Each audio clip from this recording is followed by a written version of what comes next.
Hello student, lecture number first में हमने कुछ कंसंट्रेशन टर्म डिस्कस करे थे। लेक्चर नंबर 2 स्टार्ट करते हैं। बचे हुए कंसंट्रेशन टर्म्स को हम डिस्कस करेंगे। इसमें देखेंगे relation between volume and molarity और नॉर्मलिटी।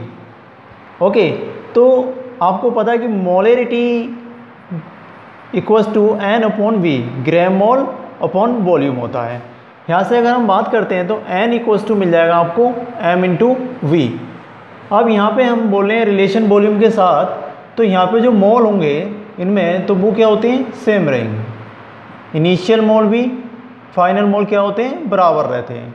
तो यहाँ पे हम बात करेंगे एन इनिशियल आपको मिल जाएगा m1v1, यहाँ पे मैंने लिखा है m1v1 and n final equals to m2v2।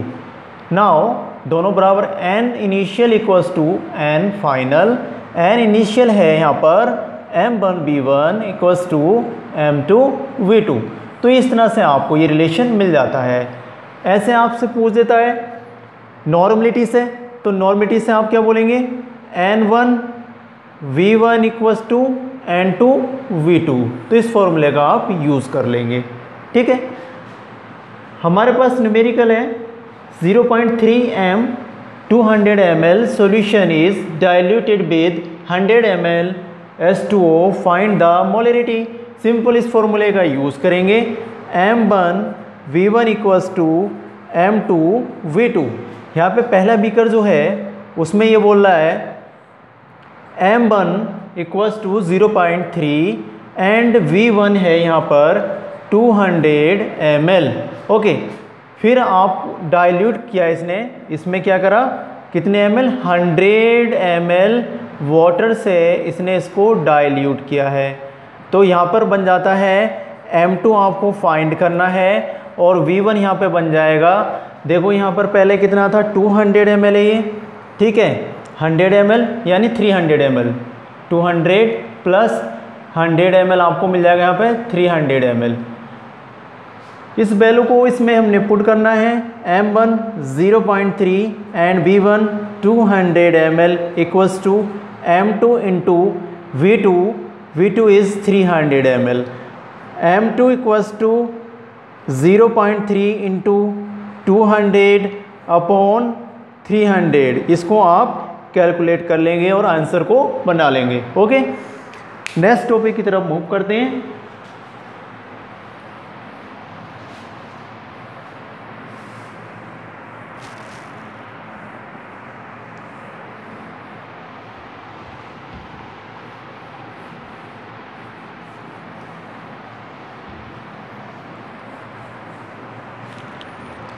अब मोलरिटी ऑफ मिक्सचर,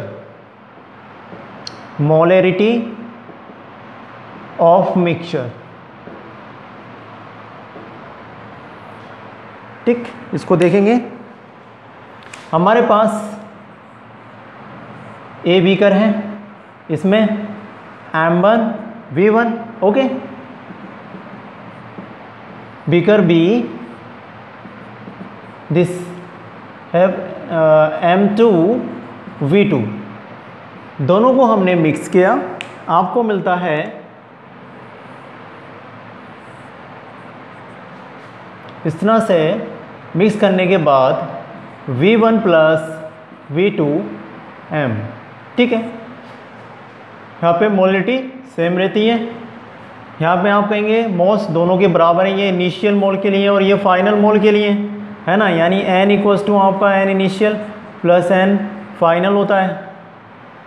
यहाँ पे हम क्या करेंगे, आप m1v1 प्लस m2v2, है ना, किसके बराबर होगा, v1 प्लस v2 m के बराबर होगा। और आपको पता है कि मोलरिटी निकालेंगे आप, m इक्वल्स टू आपको मिल जाएगा m1v1 प्लस m2v2, यहाँ पे आएगा v1 प्लस v2। तो ये फॉर्मूला आपको इस तरह से मिल जाएगा। ठीक है, अब इस फॉर्मूले की हेल्प से हम एक क्वेश्चन करेंगे। मिक्सिंग के लिए हम इस फॉर्मूले का यूज़ करेंगे।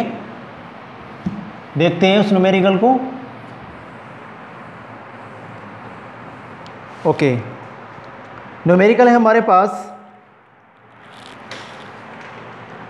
if 0.2 if 0.2 m 200 ml solution is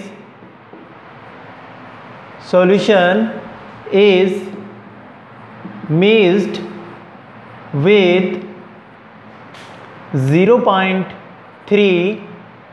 300 ml HCl. This also HCl solution. Now find the molarity. ठीक है, इसी फॉर्मूले का यूज़ करेंगे जो अभी हमने पढ़ा था, m1 v1 m2 v2 v1 plus v2, इससे हम इस तरह से m निकालें। ठीक है, वैल्यू रखेंगे। फर्स्ट में देखो आपको दे रखा है, ये सिंपल है, m1, दिस इज m1 है ना, दिस इज v1 एंड यहाँ पर ये क्या है m2 and this is v2। Okay, तो इसमें ये वैल्यू हमने पुट की इस तरह से 0.2 m into v1 200 ml plus m2 0.3 m into 300 ml volume को ऐड किया, v1 है हमारा 200 ml प्लस है ना v2 है 300 ml। तो इसको कैलकुलेट करके आप आंसर को निकाल लेंगे। ठीक है, नेक्स्ट पोर्शन की तरफ बढ़ते हैं।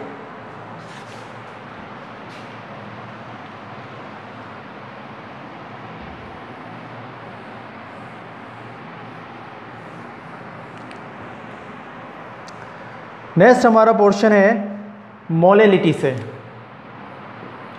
मोलेलिटी, यहाँ से क्वेश्चन बनते हैं, काफ़ी इंपॉर्टेंट है। इसको हम रिप्रेजेंट करते हैं स्मॉल एम्स। ओके, होती क्या है, हमारे पास ये एक कंटेनर है, 1 किलोग्राम मास का यहाँ पर सॉल्वेंट है। ठीक, अब इसमें देखना है नंबर ऑफ ग्राम मोल। इस बात का ध्यान रखना, मोलेरिटी में यहाँ सॉल्वेंट की जगह हम सॉल्यूशन की बात करते हैं, हम वॉल्यूम की बात करते हैं उसके। ओके, यहाँ पे हम किसी 1 किलोग्राम मास की बात करेंगे, तो मोलेरिटी इक्वल्स टू हो जाएगा molality small m equals to number of gram mole of solute, gram moles of solute upon mass of the solvent in kilogram, mass of solvent in kilogram. Okay, इस फॉर्मूले की help से हम numerical करेंगे। देखते हैं न्यूमेरिकल एक किस तरह से हम इसको शॉर्ट आउट करते हैं। क्वेश्चन है हमारे पास, कैलकुलेट मोलेलिटी। ठीक है, बोलता है a solution is prepared by, a solution is prepared by dissolving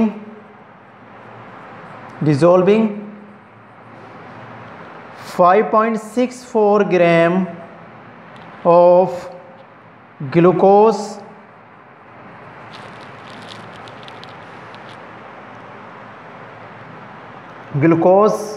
in 60 gram water. Okay, तो देखो काफ़ी इजी सा है, मोलेरिटी आपको निकालना है, ग्राम मोल, मास ऑफ सॉल्वेंट, है ना। सॉल्वेंट यहाँ पर क्या है, यहाँ पे ये वाटर दे रखा है ना। अब मास ऑफ वाटर की निकाल लेंगे। हिंट्स देता हूँ आपको, given mass, molecular mass, given mass यहाँ पर क्या दे रखा है 5.64 ग्राम है ना।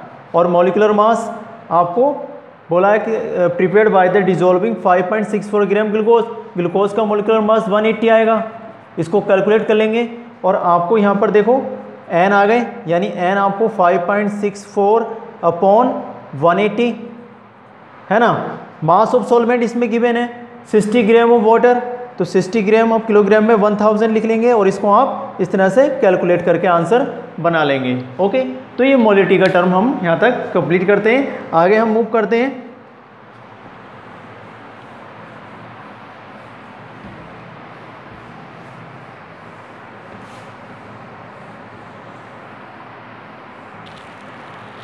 नेक्स्ट स्टूडेंट काफ़ी इंपॉर्टेंट, पार्ट्स पर मिलियन, पार्ट्स पर मिलियन, इन शॉर्ट इसको हम ppm कहते हैं, ppm मिलियन। देखो यहाँ पर हमने क्या करना है, ppm होता है किसी सॉल्यूशन में जब कोई ट्रेस अमाउंट में सोल्यूट होता है तो उसके लिए हम यूज़ करते हैं। तो mass of solute, mass of solute upon mass of the solution, mass of solution. अब यहाँ पे हम ppm मिलियन में बात करें तो 10 टू द पावर हम 6 कर लेंगे, सिंपल सा है, ठीक है। इस तरह से हम ppm को पढ़ लेते हैं। आगे नेक्स्ट टॉपिक की तरफ हम मूव करते हैं।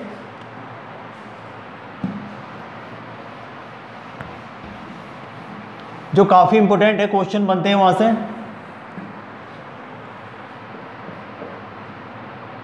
मोल फ्रैक्शन आगे भी काफ़ी यूज़ होगा आने वाले टॉपिक में। मोल फ्रैक्शन, मोल फ्रैक्शन को हम इस तरह से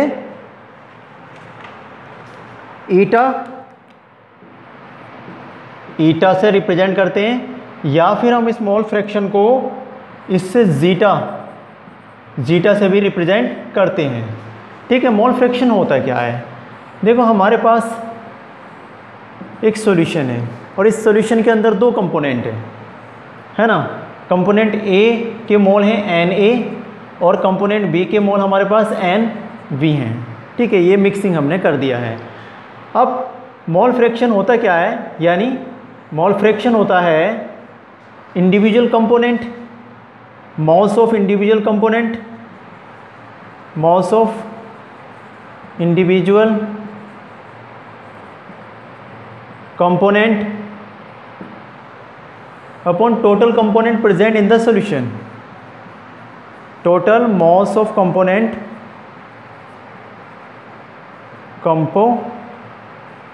है ना। इस तरह से हम इसको करेंगे। अब आपसे पूछता है मोल फ्रैक्शन ऑफ A, तो हम इसको लिखेंगे इस तरह से XA। A के मोल क्या है यहाँ पर Na, टोटल मोल सॉल्यूशन में दोनों Na और Nb लिखेंगे, तो Na प्लस Nb, ये इस तरह से A के मोल हमने लिख दिए। अगर हम B के मोल निकालेंगे तो XB Nb Na plus Nb, इसी तरह से C के मोल ऐसे हम 3 होंगे तो उसके भी हम ऐसे ही निकालेंगे, है ना। इस तरह से अगर हम मोल की बात करते हैं सॉल्यूशन में तो XA plus XB equals to आप यूनिटी बोलते हैं, क्योंकि एक ही ये होमोजीनियस मिक्सचर बन जाता है। क्लियर होती है बात। तो मोल फ्रैक्शन से रिलेटिव एक न्यूमेरिकल करते हैं।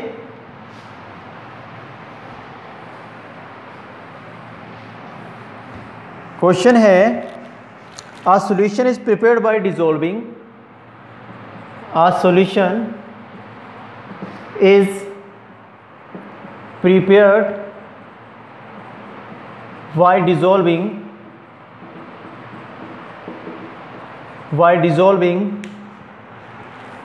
5.64 gram of